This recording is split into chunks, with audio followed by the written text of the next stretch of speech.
दोस्तों आज मैं आपको दिखा रहा हूँ राजस्थान के भरतपुर ज़िले के मशहूर शहर डीग में बना हुआ जाट शासकों द्वारा बनवाया गया ये किला, जो काफ़ी पुराना और मजबूत किला है।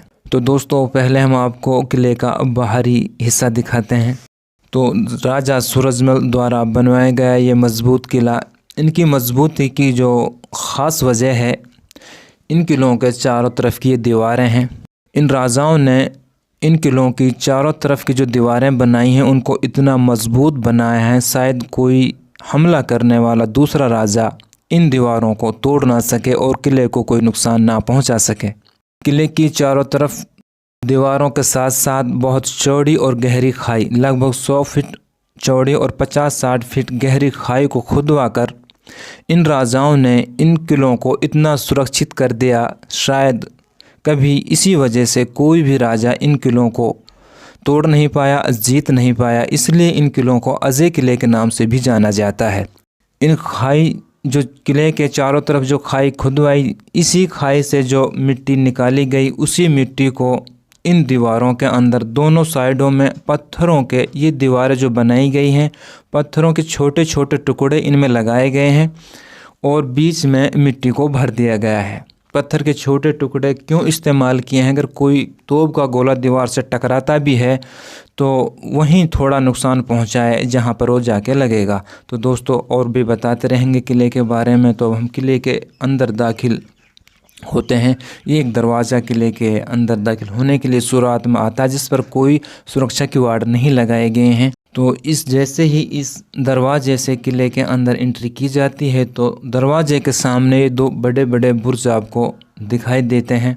तो उस वक्त इन बुर्जों पर सुरक्षा सैनिक रहते होंगे। अगर कोई इस दरवाजे से अगर एंट्री करता है अंदर तो उनको निशाना बना लिया जाए और कोई यहाँ से अंदर घुसने की कोशिश ना कर सके। और किले की दीवारों के चारों तरफ बहुत चौड़ी और गहरी खाई खुदवा कर उनमें पानी जो भरने का इनकी जो रणनीति रही है, इसी रणनीति के ज़रिए से इन जाट शासकों ने अपने किलों को इतनी ज़्यादा मजबूती दी कि कोई भी बाहरी दुश्मन इन पर आक्रमण कर कर इन किलों को नहीं जीत पाया। कहा जाता है कि इन पानी की खाइयों में मगरमच्छ भी हुआ करते थे। तो दोस्तों ये है किले का मेन एंट्री गेट, मुख्य द्वार। इसमें हल्के लाल रंग के पत्थर निचले साइड में लगाए गए हैं और लकड़ी और लोहे के दो मजबूत किवाड़ लगाए गए हैं। नुकीली दारें कील इन दरवाज़ों पर इस्तेमाल की गई हैं। दोस्तों ने जितने भी किले पुराने लगभग देखे होंगे, हर मुख्य दरवाजे पर इसी तरह के सुरक्षा किवाड़ देखने को मिलते हैं, चाहे उन पर नुकीली कीलें को साइज छोटा हो या बड़ा हो। वो इस वजह से है कि उस दौर में राजा महाराजा लड़ाइयों में हाथियों का इस्तेमाल खासकर मुख्य दरवाज़ों के किवाड़ों को तोड़ने के लिए इस्तेमाल किया करते थे। जब हाथी इन किवाड़ों पर अपना सर मारा करते थे तो ये नुकीली कीलें उनके सर में, हाथियों के सर में धंस जाया करती थी और हाथी इन किवाड़ों को नहीं तोड़ पाते थे। इसीलिए ख़ास यही वजह हर दरवाजे में इस तरह के किवाड़ मिलते हैं, इसकी एक ख़ास वजह बतलाई जाती है। तो दोस्तों ये भी कहा जाता है कि जिस किले का मुख्य दरवाज़ा टूट जाया करता था वो लगभग पराजित हो जाया करता था। तो इसीलिए इन दरवाज़ों को इतना मजबूत बनवाया जाता था कि दरवाज़ा टूटा तो समझो किला टूटा। इसीलिए दरवाज़ों को ज़्यादा से ज़्यादा मजबूत बनवाने की कोशिश की जाती थी। तो दोस्तों जो आप ये जगह देख रहे हैं, यहाँ पर उस वक्त सैनिक अपना अभ्यास किया करते थे, तलवारबाजी की जो उनकी अपना अभ्यास था यहाँ किया करते थे। कहा जाता है कि इस किले को राजा सूरजमल के पिता बदन सिंह ने बनवाया था। काफ़ी पुराना, लगभग 300-350 साल इसको पुराना बतलाया जाता है। दोस्तों अब हम किले के अंदर, किले के परिसर में दाखिल हो चुके हैं और किले के अंदर का जो ये व्यू आप देख रहे हैं, जो काफ़ी अब वीरान सा नज़र आ रहा है। मिट्टी के बड़े बड़े टीले जो यहाँ पर बने हुए हैं, ये पहले बने नहीं थे बल्कि बनाए गए हैं।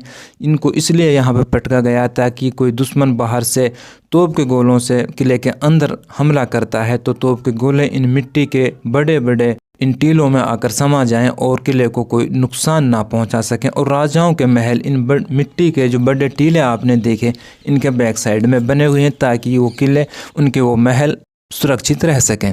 दोस्तों अब मैं आपको दिखाने वाला हूँ तोप जिसके बारे में एक वाक़या मशहूर है। कहा जाता है कि इस तोप के ज़रिए से दिल्ली के किले के दरवाज़ों को तोड़ा गया था। यह है वो तोप जो सिर्फ अपने जीवन काल में एक बार चलाई गई थी और कहा जाता है कि दिल्ली के किले के दरवाज़ों को इससे तोड़ा गया था। उस दरवाजे के पीछे की जो कहानी है वो भी मैं आपको बताने वाला हूँ। कहा जाता है कि एक बार मुस्लिम शासक अलाउद्दीन खिलजी ने चित्तौड़गढ़ पर हमला किया और चित्तौड़गढ़ पर हमला करने का उसका जो कारण था वो महारानी पद्मावती को हासिल करना था। तो इस लड़ाई में जब अलाउद्दीन खिलजी की फ़ौज और चित्तौड़गढ़ के राजा की फ़ौजों के बीच में घमासान युद्ध हुआ तो उसमें चित्तौड़गढ़ का राजा मारा गया। और जब महारानी पद्मावती को इस बात की खबर मिली कि चित्तौड़गढ़ के राजा युद्ध में मारे जा चुके हैं तो रानी पद्मावती ने जौहर कर लिया। और जब मुस्लिम शासक अलाउद्दीन खिलजी को इस बात का पता चला कि रानी पद्मावती ने जौहर कर लिया है तो गुस्से में आए अलाउद्दीन खिलजी ने चित्तौड़ को बुरी तरह से लूटा। और कहा जाता है कि चित्तौड़गढ़ के महल के अष्ट धातु के बने हुए किवाड़ों को अपने साथ दिल्ली ले आया और एक अपने महल में उनको लगा दिया। तो उन किवाड़ों का वापस लेने के लिए सूरजमल के पुत्र ज्वाला सिंह ने इस तोप के ज़रिए से दिल्ली के उस किले पर आक्रमण किया। अलाउद्दीन खिलजी से बदला लेने के लिए कहा जाता है कि वो दरवाज़ा इस तोप से तोड़ा गया और ज्वाला सिंह दिल्ली से उस अष्टधातु दरवाजे को लेकर आए। ज्वाला सिंह ने चित्तौड़गढ़ के राजा को इस बात का संदेश पहुंचाया कि आप अपने अष्टधातु किवाड़ों को ले जा सकते हैं, लेकिन चित्तौड़गढ़ के राजा ने उन्हें नहीं लिया। आज भी वो किवाड़ भरतपुर के भरतपुर का जो पुराना किला है जाट शासकों द्वारा बनवाया गया उसमें आज भी वो देखने को मिलते हैं।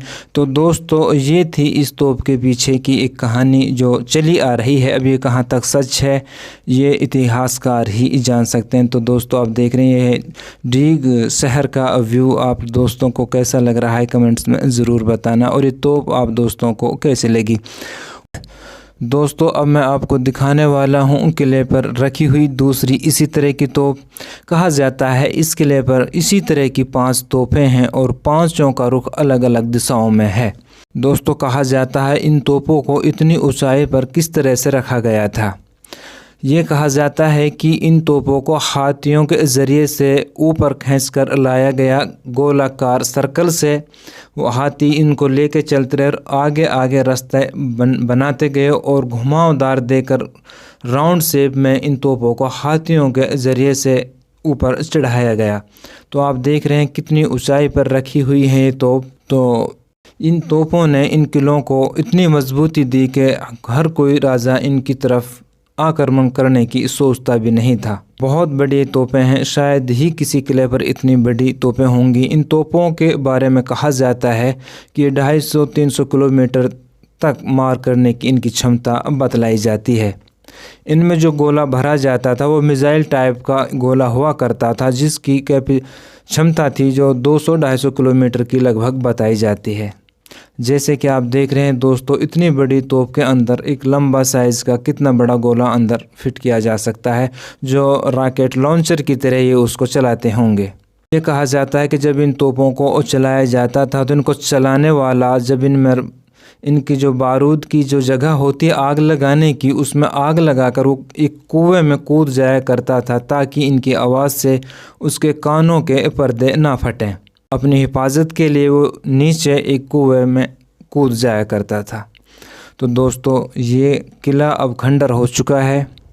राजस्थान सरकार इन किलों का रिपेयर का कोई ख़ास कदम नहीं उठा रही। इसके परिसर में बने महल भी अब धीरे धीरे आप देख रहे हैं खंडर होते जा रहे हैं। एक आध जो महल हैं जिनके बारे में हम जब यहाँ पहुँचे तो उन पर रिपेयर का काम चल रहा है, लेकिन इस किले के अंदर बने अधिकतर महल खंडर हो चुके हैं। एक ये तोप जो आप देख रहे हैं ये दूसरी किले के दूसरे छोर पर है, इसके नज़दीक एक दूसरी और तोप है। तो इस तरह की कुल 5 तोपें इस किले पर बतलाई जाती हैं। तो दोस्तों अगर आपको डीग पैलेस भी जो फवारों के महल के नाम से मशहूर, अगर वो भी देखना हो तो आप मेरे इसी चैनल पर विजिट कर उसको भी डीग पैलेस को देख सकते हैं, जो बहुत ही शानदार और ख़ूबसूरत राजा सूरजमल अपना जो गर्मियों का वक्त वहाँ बिताया करते थे। तो दोस्तों आपको वीडियो कैसी लगी कमेंट्स में ज़रूर बताना। अगर आप दोस्तों ने अभी मेरा चैनल सब्सक्राइब नहीं किया है तो प्लीज़ मेरे चैनल को सब्सक्राइब कर लें और बेल का आइकन भी प्रेस कर लें, ताकि हमारी तरफ से आने वाले इसी तरह के वीडियोज़ की नोटिफिकेशन आपको मिलते रहें। तो दोस्तों ये जो देख रहे हैं ये भवन, दोस्तों जो आप इस किले के परिसर में जितने भी भवन इमारतें देख रहे हैं इनको सूरजमल के पिता बदन सिंह ने बनवाया था, ऐसा कुछ बतलाया जाता है। किले के अंदर का जो व्यू है वह अधिकतर आप देख रहे हैं झाड़ियाँ और बहुत ही सारी जो इमारतें हैं वो लगभग खंडर होती जा रही हैं, उन पर रिपेयर का कोई ख़ास ध्यान नहीं दिया जा रहा है। जब हम इस किले के अंदर पहुँचे तो एक जो इमारत है पुरानी उस पर तो रिपेयर का काम चल रहा था, लेकिन बाकी जो इमारतें हैं वो अधिकतर खंडर हो चुकी हैं। तो इस जो किले की, इन किलों की जो मजबूती का जो राज था दोस्तों, आपने देखा कि इनकी जो बाहरी दीवारें हैं उनको बहुत ही मजबूती के साथ बनाया गया है और उनके बराबर जो खाई खोदी गई है उन खाई के ज़रिए से इन किलों को बहुत मजबूत बना दिया गया है।